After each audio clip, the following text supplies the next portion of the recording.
안녕하십니까. 여론의 모든 것, 여론고수 시간입니다. 날씨가 너무 덥습니다. 폭염이라고 합니다. 건강관리 잘 해주시고요. 여러분들 덕분에 구독이 조금씩 늘어나고 있습니다. 좀 더 구독자도 늘어나고 조회수도 늘어날 수 있도록 더 많이 좀 응원을 해주시면 좋겠습니다. 좋아요도 꼭 눌러주시고요. 감사합니다. 자, 민주당이 지금 거의 호떡집이 됐다. 호떡집이 됐다라는 비유입니다만 이건 어디까지나 비유인데 그만큼 뜨거 이런 상황이 되어버렸다. 날씨도 더운데 뜨거 된 가장 큰 이유는 뭘까요? 요즘 최고 화제 기사는 김은경 혁신위원장 노인 비하, 노인 폄하, 그 발언이 가장 지금 화제죠. 물론 이 발언뿐만은 아닙니다. 그러니까 이 발언에 대해서 여러분들이 잘 아시지만 한 간담회 행사, 그것도 MZ세대와의 간담회 행사에서 마치 이게 세대 충돌처럼도 들릴 수도 있는 것이고요. 자신의 둘째 자녀와의 사례를 이야기하면서 대화를 이야기하면서 남아있는 인생, 그러니까 여명이겠죠. 여명에 비례해서 투표율이 적용돼야 되는 것 아니냐 이런 취지의 어떤 발언을 했고, 근데 이것뿐만이 아니지 않습니까? 그 이전에도 여러 차례 이 분란이 될 만한 그런 발언들이 많지 않았습니까? 그래서 이제 여당에서는 민주당을 향해서 노인 폄하당이다. 이런 얘기까지도 하죠. 옛날에 2004년 총선 직전에 당시 정동영 그 당시는 대표라고 안 하고 당의장이라고 그랬죠. 그때 이제 노인분들은 투표 안 하고 집에서 쉬시라. 60대 70대입니다. 그리고 또 언젠가 또 그 당시 김용민 후보가 아마도 2012년 같아요. 여성에 대한 비하 발언도 있었죠. 근데 그 당시에 에스컬레이터 없애갖고 노인들 밖에 못 나오게 해야 된다 그런 식의 비유까지. 근데 그건 좀 제가 이의를 제기한다면 저보다 60대 70대 되시는 분들이 계단을 더 잘 걸으시더라고요. 그거는 배 소장이니까 그런 거고 일반적으로는 안 그렇지. 참.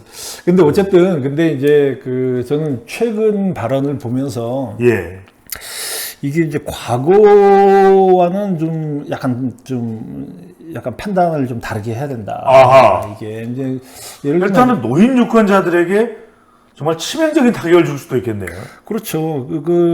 근데 정동영 당시 당의장이 얘기한 것만 해도 벌써 20년 전이잖아요. 근데 그때랑 지금은 굉장히 다르다. 뭐가 다르냐? 60대 이상의 유권자 수가 굉장히 많아졌다. 그러니까 이제 그 노인 비하 발언으로 분노할 만한 유권자가 많아졌다. 대략 그 숫자가 어느 정도 됩니까? 대략 60대 이상이 우리나라 유권자가 지금 3천만 명이 좀 넘죠. 그 중에서 1,300만이라고 그래요. 1,313만 명. 그러면 거의 3분의 1 정도 되는 거 아닙니까? 그렇죠. 근데 정확하게 제가 이제 자료를 찾아보니까 지난 대선 때 60대 이상 유권자가 1,313만 명이었는데 2030, 20대, 30대의 유권자가 1,326만 명. 그러니까 거의 비슷해요. 근데 투표율이 또 다르잖아요. 거의 비슷한데 투표율은 훨씬 높죠. 그러니까요. 훨씬 높죠. 20대, 30대 유권자가 투표율이 투표율이 대선 때니까 높긴 했어도 한 70%가 될라나 말라나 아마 그랬을 거예요. 근데 이분들은 그 당시에 84%가 투표를 했어요. 지난 대선이니까 지난해 말씀하시는 거죠? 작년에. 그러니까 60대 이상 중에서 투표한 분들이 거의 한 1,000만 명 가까이 된다. 근데 이분들 중에서 이재명 후보를 찍은 분들이 30.8%. 적지 않아요. 그러니까 이제 표수를 계산해 보면 340만 표다. 중요합니다. 340만 표인데 지난 대선이 한 25만여 표 차로 당선과 패배가 엇갈리지 않았습니까? 그렇죠. 근데 이게 340만 표라고 한다면 지금 야당의 가장 든든한 우군이 어디예요? 세대별로 따지면 40대죠. 40대죠? 40대에서 이재명 후보가 받은 표가 366만 표예요. 그러면 60대 이상에서 받은 표랑 그렇게 큰 차이가 없어요. 잠깐만요. 홍 기자님, 지금 김은경 혁신위원장이 무슨 일을 저지른 겁니까? 그러니까 지금 그 민주당 입장에서 보면은 지금 상당히 황당한 일을 저지른 거죠. 이게 40대에서 이재명 후보의 득표율이 10.5%였거든요.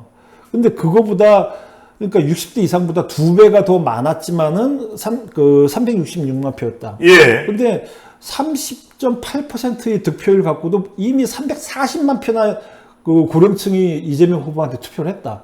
근데 이분들 보고 남은 인생이 얼마 안 되니까 뭐 투표에 뭐 가중치를 줘야 된다든 아니면은 뭐 투표의 비중을 낮춰야 된다 뭐 그런 얘기잖아요, 결국은.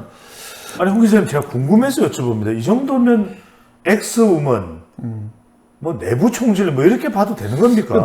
그러니까 내부 총질이 지금 상당히 심각한 거죠. 이게 지금 뭐 사과를 제대로 했느냐 안 했느냐도 예. 이제 뭐 그렇지만 어쨌든 그러면서 이렇게 수면 아래로 이제 점차 이제 잘 가라앉으면 모르겠으되 아마 예.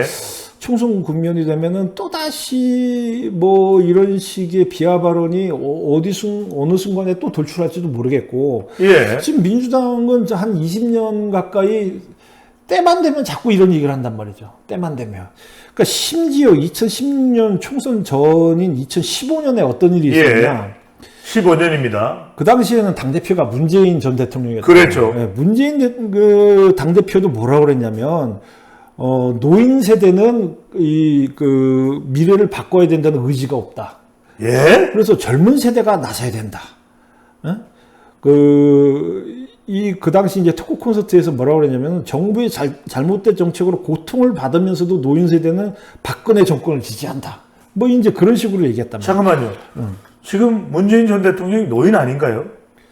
지금도 그렇고 아마 그때도 연배가 꽤 됐겠죠. 근데 이제 어쨌든 뭐 지금처럼 김은경 혁신위원장처럼 뭐 이게 1인 1표에 대한 문제까지 얘기한 건 아니지만 어쨌든 넓게 봐서 노인들의 그 투표에 불만을 얘기를 한 건데. 그럼 경남 양산의 평산책방은 노인들은 가면 안 되는 겁니까? 어쨌든 이제 이 어떤 세대 문제가 상당히 이제 선거 국면에서는 이제 뇌관이 될 수 있다. 뭐 그런 얘기입니다. 아니 근데 이 부담을 다 이재명 대표가 떠안을 텐데 김은경 혁신위원장을 결과적으로 임명한 건 뭐 이재명 대표입니까? 이해찬 전 대표입니까?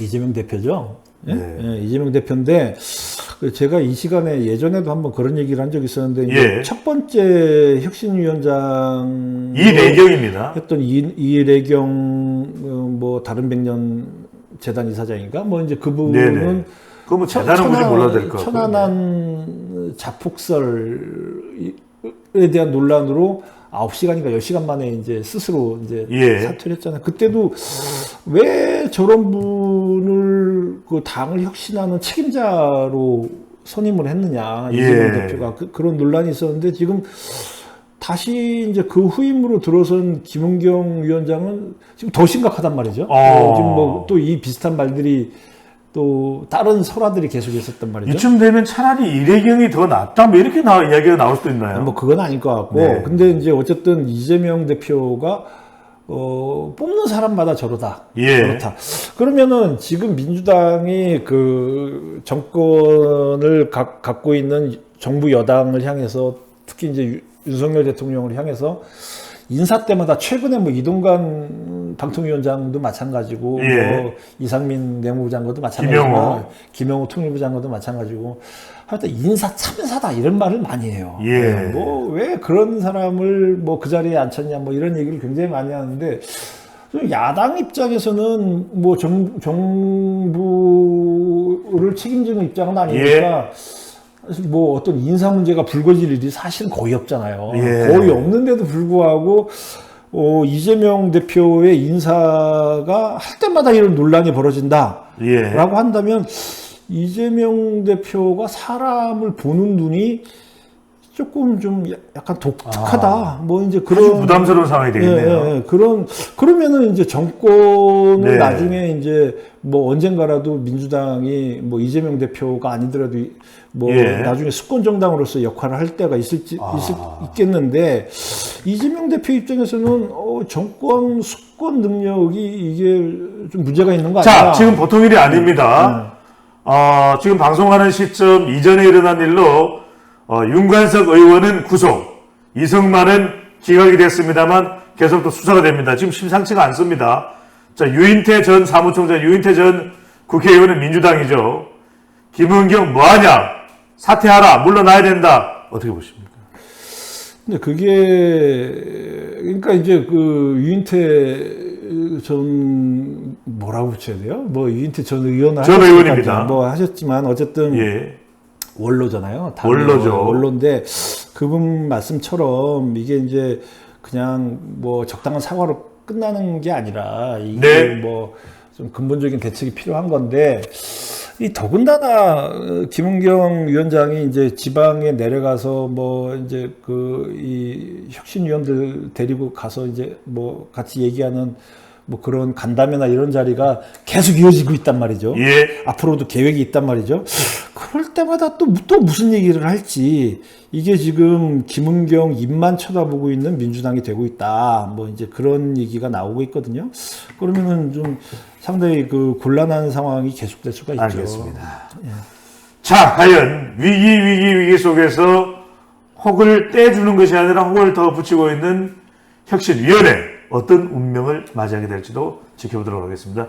감사합니다. 감사합니다.